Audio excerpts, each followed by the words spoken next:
Brought to you by TechnoSpark 20 series smartphones. I'm superhuman. Jat समाज का वो था, वो कांग्रेस के लिए गया। 70% जाट हमारा कांग्रेस में गया है। 70% जाट समुदाय कांग्रेस की तरफ गया है। ऑपरेशन गंगा जल का जो असर है, वोट जो जाट समाज का डला है, उसमें 70 से 75% कांग्रेस को गया है। राजस्थान की 25 लोकसभा सीटों पर मतदान हो चुका है, लेकिन गहमा-गहमी इस बात को लेकर आकलन किया जा रहा है कि आखिर इन 25 सीटों पर किसका सिक्का भारी होगा। हम बात कर रहे हैं फिलहाल भरतपुर लोकसभा सीट की, क्योंकि मुख्यमंत्री भजनलाल शर्मा का गृह सीट भी है, गृह जिला भी है। मुख्यमंत्री की प्रतिष्ठा भी दांव पर लगी हुई है। अगर सीट नहीं निकाल पाती है बीजेपी, अगर निकाल पाती है तो एक अलग बात है। यहाँ आज जो हम बात करें वो जाट समुदाय के लोगों से बात करेंगे। वो इसलिए भी करेंगे क्योंकि सबसे ज़्यादा मतदाता जाट हैं। इस लोकसभा सीट पर जो फैसला करते हैं कौन जीतेगा कौन हारेगा। इसके अलावा जाट आरक्षण एक बहुत बड़ा मुद्दा था जो बीजेपी के लिए गले की फांस बन चुका था। ऑपरेशन गंगा जल इन्होंने लागू किया था, चलाया था बीजेपी को हराने के लिए। अब सवाल ये है कि जाट मतदाताओं का बंटवारा हुआ है क्या? अगर बंटवारा हुआ तो फ़ायदा किसको, नुकसान किसको, इस सभी के बारे में बात करेंगे।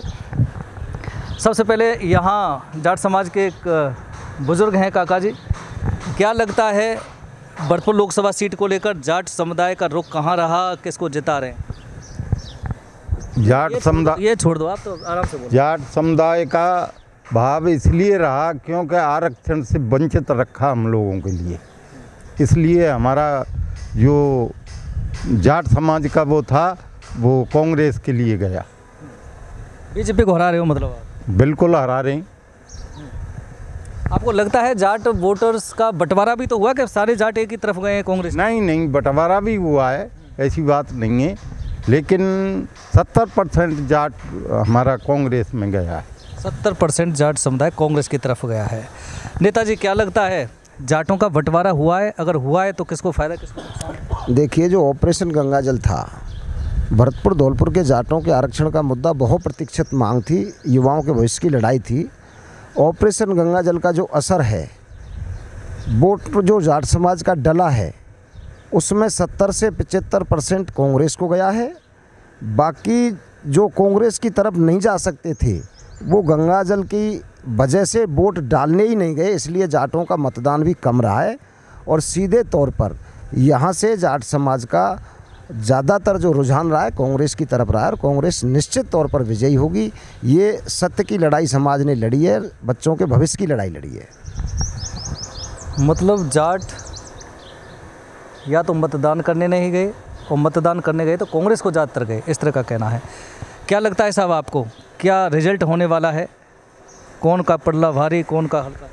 रिजल्ट जाटों ने अपनी दमखम से संजना जाटव का साथ दिया है। एक पढ़ी लिखी लड़की है और सबसे कम उम्र की है।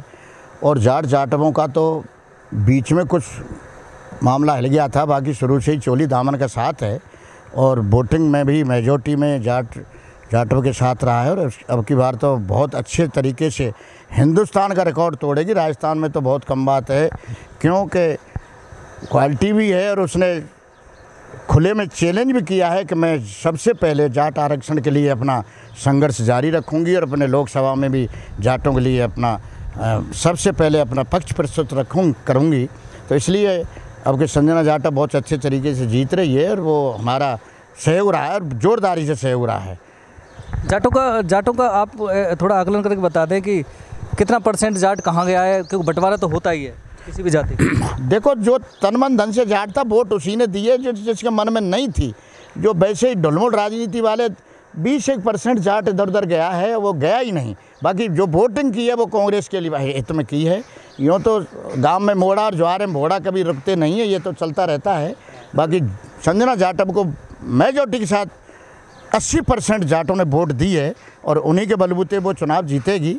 उसके देखना आने वाले समय में 4 जून को बल्ले बल्ले होगी, ऐसा कुछ नहीं। बिल्कुल 80% जाट कांग्रेस के लिए गया, इस तरह की बात कर रहे हैं। क्या कहता है आपका? मिशन गंगा जल बच्चों के भविष्य का मामला था, और इसके हमने तन मन धन से हर दृष्टि से उनका वो किया, और इसके लिए हमने संघर्ष किया।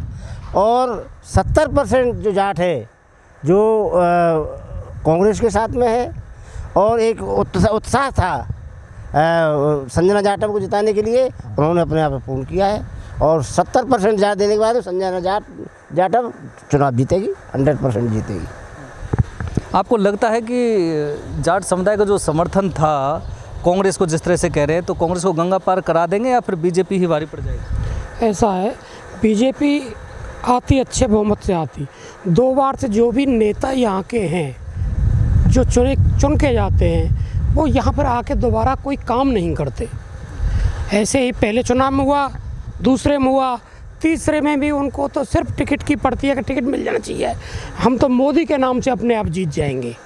मोदी के नाम से कोई नहीं जीता, इन्होंने कुछ नहीं किया। इसलिए अब की बार पूरी तरह से यहाँ कांग्रेस आएगी। और एक मुद्दा अपना आरक्षण का भी चल रहा था, इस भाजपा सरकार ने कुछ नहीं किया बच्चों के लिए, बच्चों के भविष्य के लिए सोचा ही नहीं है। अगर आरक्षण वगैरह कुछ होता या कुछ कर देते तो शायद भरतपुर से भाजपा आ सकती थी। अब भाजपा आने का कोई प्रश्न ही नहीं है। और जाटों का मत है जो कम से कम 70% आज कांग्रेस के साथ है, क्योंकि यहाँ कोई विकास करने वाला है ही नहीं।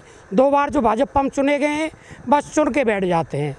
अब के यहाँ की जनता ने एक योग्य और बढ़िया जो लड़की है संजना, अच्छी है, पढ़ी लिखी है, वो शायद भविष्य में कुछ आगे कर पाए, इस उद्देश्य से जाटों ने वोट संजना को दिए। बिल्कुल, 70-80% अगर जाट कांग्रेस को जाते हैं तो फिर बीजेपी के लिए तो खाट खड़ी हो ही जाती है। क्या लगता है? बिल्कुल यही लगता है। सबसे पहले मैं ये कहना चाहूँगा कि मिशन गंगा जल का फ़र्क केवल भरतपुर में ही नहीं, वेस्टर्न राजस्थान में, इवन ये है कि वेस्टर्न यूपी तक इसका फ़र्क पड़ा है।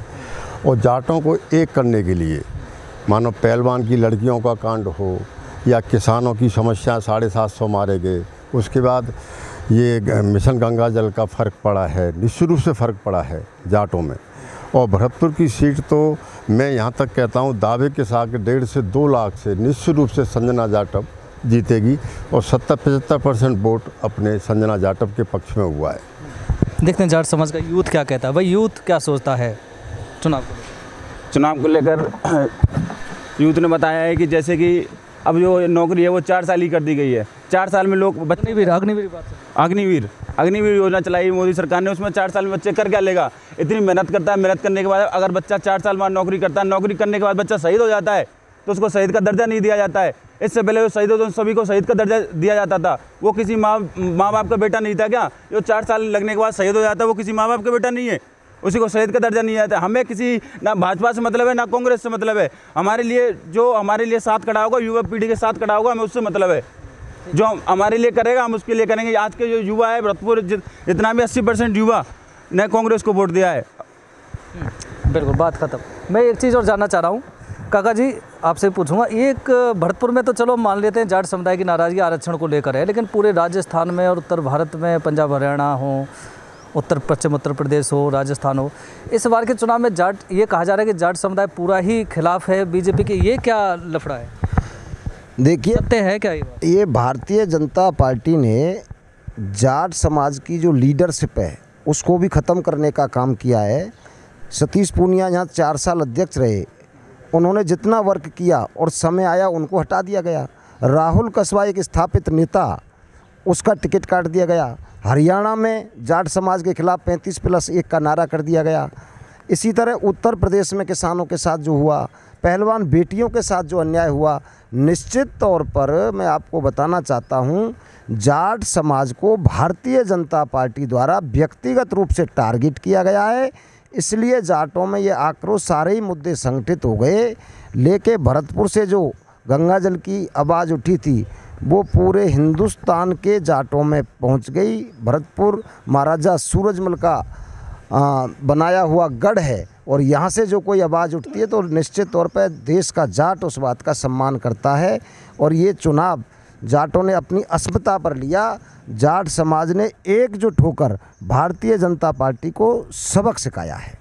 बिल्कुल, तो भरतपुर के जाट समुदाय से अगर बात करते हैं तो हालात ये हैं, आपने देखा कि जाटों की नाराज़गी बीजेपी को भारी पड़ सकती है। इसके अलावा पूरे राजस्थान और पंजाब, हरियाणा और पश्चिम उत्तर प्रदेश के जाटों की अगर बात करें तो वहाँ पर भी कहीं ना कहीं नाराज़गी थी, चाहे पहलवान, महिला पहलवानों का मुद्दा हो, चाहे हरियाणा में भी मुद्दा हो, जाट आंदोलन का मुद्दा हो, किसान आंदोलन का मुद्दा हो, राहुल कस्बा चूरू से जो लड़े हैं उनका मुद्दा हो। तमाम तरह के जो मुद्दे हैं वो कहीं ना कहीं बीजेपी के लिए भारी पड़ सकते हैं, जैसा जाट समुदाय के लोग बता रहे हैं।